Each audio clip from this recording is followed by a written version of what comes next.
Yeah, the first day we got like a little conference room in the MBA center, and we had like a little thermometer that we were trying to get up to $10,000. And like halfway through the day, I think we had gotten some sales, maybe a couple thousand or something like that, maybe even less. And then we sort of heard that we were, a big New York Times reporter had like tweeted about us.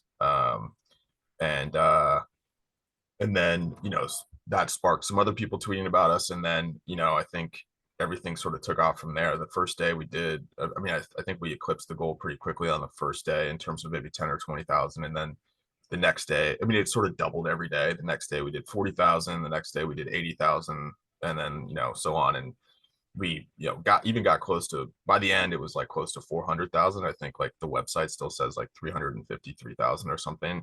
um but it was sort of a mixture of sort of, I would say, euphoria and like just like nervousness around like a real business.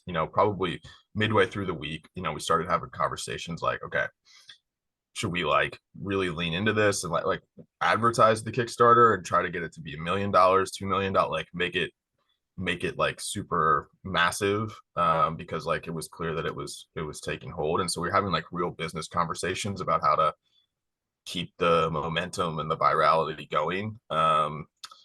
At the same time, just nervousness around the supply chain. Like we only had so much rolls of chambray and so much rolls of like cotton and those types of things to be able to make some of this. So there was like a real supply chain constraint that like we couldn't just sell $2 million worth. Like we also didn't want to be one of those Kickstarters that just like totally blows up and like pisses everybody off and like doesn't ever send anything or do anything. So we were like, so ultimately we made the decision to like, once we'd reached like 300, 400,000, like that was way beyond our wildest dreams. And also like we could sort of find a pathway to fulfilling all of that. So we were like, all right, now let's like stop it. And so we physically stopped the Kickstarter after 7 days, and then just kind of went heads down on I guess making sure that we can make those, and then sort of doing more press and more things to sort of because we would get constant calls to just talk about that, what just happened.